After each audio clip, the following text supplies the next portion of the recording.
Maharaja yang punya nama Raden Pamanarasa itu sebagai pengganti dari kakeknya ya Prabu Niskala Wastu Kencana itu dinobatkan Nalendranya di 1482 mempersatukan antara Galuh dan Sunda. Nah di situ adanya kebangkitan kerajaan Sunda ya, kerajaan Sunda yang dipimpin Pamanarasa ini dengan gelar Sri Baduga. Ketika Pamanarasa siapa, Kang? Kang, Pamanarasa siapa, Kang? Gelarnya siapa? Ya yang terkang yang Prabu Siliwangi itu. Anaknya Yang siapa? Prabu Siliwangi anaknya siapa? Prabu Dewata Niskala. Enggak, maksudnya ya. Ke bawahnya siapa? Ke bawahnya siapa? Surawisesa. Nah,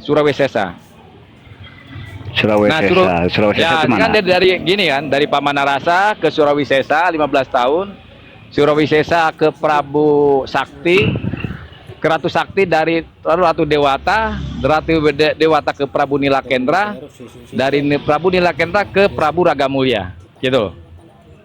Itu susunan yang sekarang sudah apa tuh yang dibaca masyarakat umum ya. Saya bukan terah-terah apa. Saya senang sejarah aja. Oke. Saya tanggapi Kang ya. Akang ini jujur ya, kita tersinggung karena yang pertama Akang itu tidak di disclaimer. Saya pernah membaca buku dari ini gitu. Jadi seolah Akang ini memberikan pernyataan. Kemudian Akang di sini membangun narasi seolah-olah kerajaan Pajajaran ini turun temurun. Karena kalau tak kerajaan Pajajaran turun temurun, nggak ada yang namanya Kesultanan Cirebon. Ya. Kesultanan Cirebon itu kan tadinya kepanjangan dari Cirebon ini kan dari yang Cakrabuana. Iya, ya. Sekarang makanya Pajajaran itu tidak turun-temurun. Kerajaan Pajajaran itu hanya terhenti kepada Prabu Siliwangi karena yang Cakrabuana itu membangun kerajaan sendiri. Wilayahnya itu wilayah Pajajaran tadinya. Jadi maksudnya kan, di sini saya ingin minta akan jangan bangun narasi seolah-olah Maulana Yusuf itu orang yang ngelunjak. Saya tersinggung ya, walau saya bukan ngelunjak ya. Gini, saya tidak ngomong ngelunjak dari awal ya. Iya, narasi itu gini Kang. Ini Bang, maaf Kang Maesa, saya salut sama Anda ya. Dari saya pelajaran umum ya, saya umum gini, ya, gini. Saya umum, tidak gantian. mikir sepihak. Kang, di dalam umum Kang. Ini, saya dulu ngomong, gantian dengerin. Saya hanya tujuannya apa Akang saya nggak tahu, tapi narasi Akang menceritakan itu memojokkan Maulana Yusuf. Jelas saya keberatan. Jadi saya tidak membaca pikiran, tidak membaca hati Kakang, karena itu wilayahnya Allah ya. Tapi teks dan kalimat yang Akang sampaikan itu jelas menyudutkan Maulana Yusuf. Kami bangsa Banten tak akan membiarkan.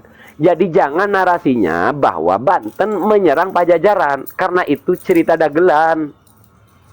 Bahasa menyerang Pajajaran itu keliru secara de facto kalau kata Kakang mah. Karena Pajajaran itu sudah tidak ada, Wong bahkan Banten itu, kerajaan Kesultanan Banten itu ya berdirinya setelah Kesultanan Cirebon. Pajajaran sudah nggak ada. Catat di situ tuh. Jadi nggak ada Pajajaran.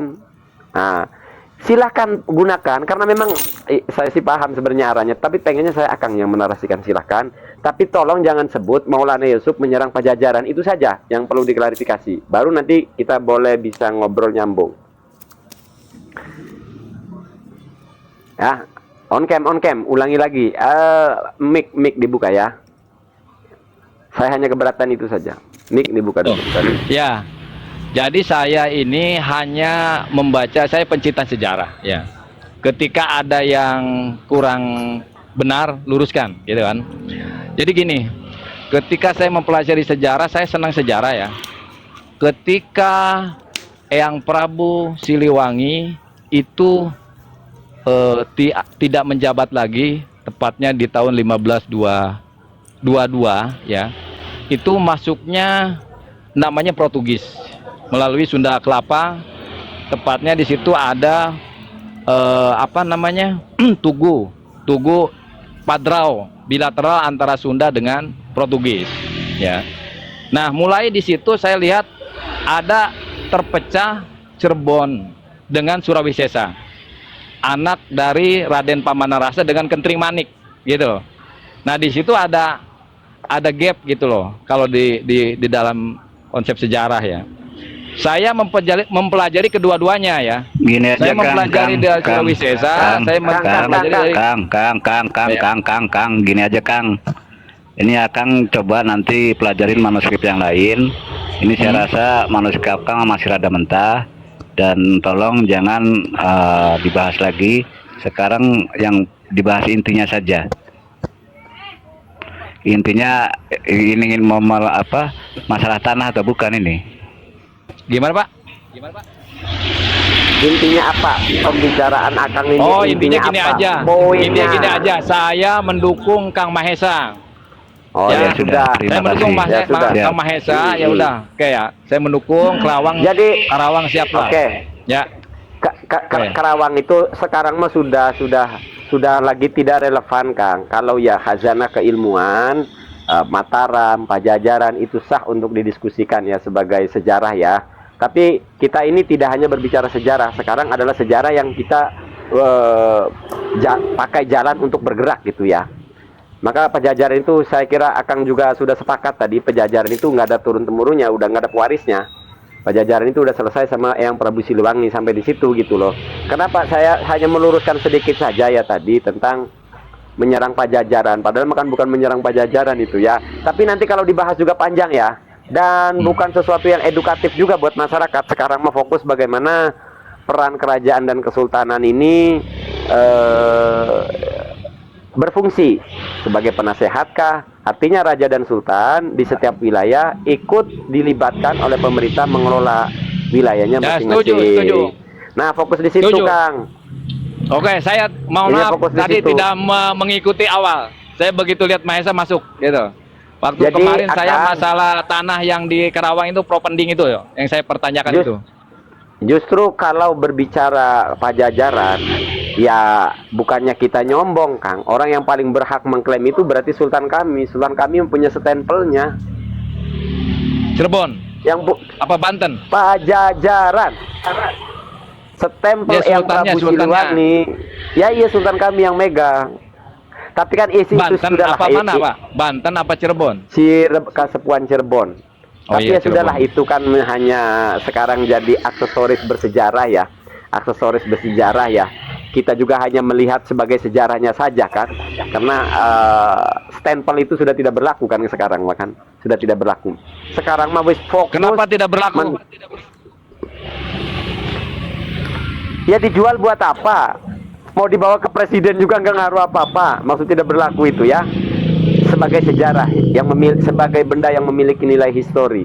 Tentu benda ini berharga bagi keturunannya kan ya. Tapi untuk pergerakan ya sebenarnya sudah tidak bisa ngapa-ngapain di stempel ini kan. Kan begitu. Kan gini, saya pernah dengar Mahesa prolog yang kemarin bahwa ada tanah-tanah di daerah-daerah yang terbengkalai. Saya kan waktu itu saya masuk tuh ya.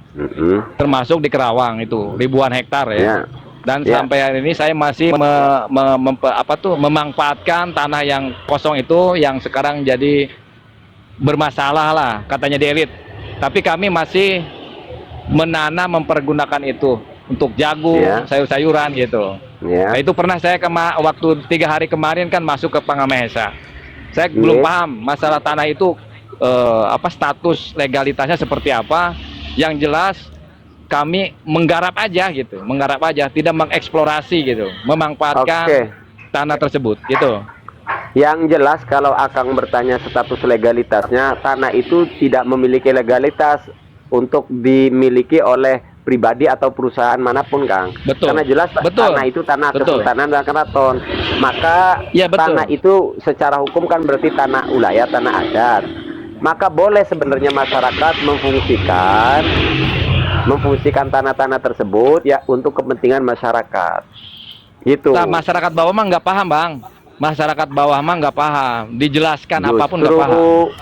Kita ingin mensosialisasikan itu bahwa tanah itu sebenarnya bisa digarap oleh masyarakat.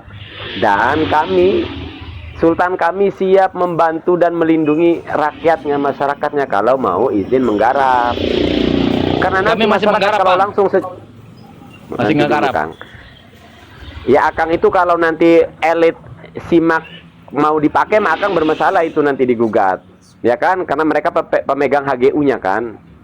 Iya, iya, iya. Nah iya, nanti akan bermasalah itu, kan gitu loh. Tapi Nah, dipersilakan Pak, dipersilakan Ya, iya. sama mereka, silakan, jangan dieksplorasi aja gitu, diambil tanahnya, diambil pasirnya.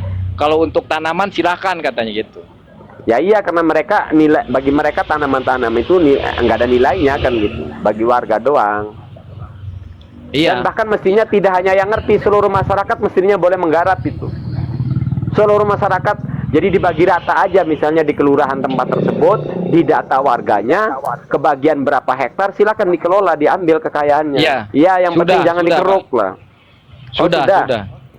Ya wes, kalau diperbolehkan mah berarti ya kita nggak usah repot-repot juga. Iya, Seandainya cuma misalnya takutnya tuh kalau ada yang punyanya gitu ya, yang bukan yang punyanya, yang mengklaim lah gitu, yang mengklaim Kalau dia itu, hati-hati kan. kalau misalnya ada perusahaan atau pihak pemilik HGU mempersoalkan, baru kita siap turun membela rakyat. Kalau pemilik izin ini HGU ini tidak mempersoalkan, ya ngapain kami repot-repot? Ini masa andainya kan ya.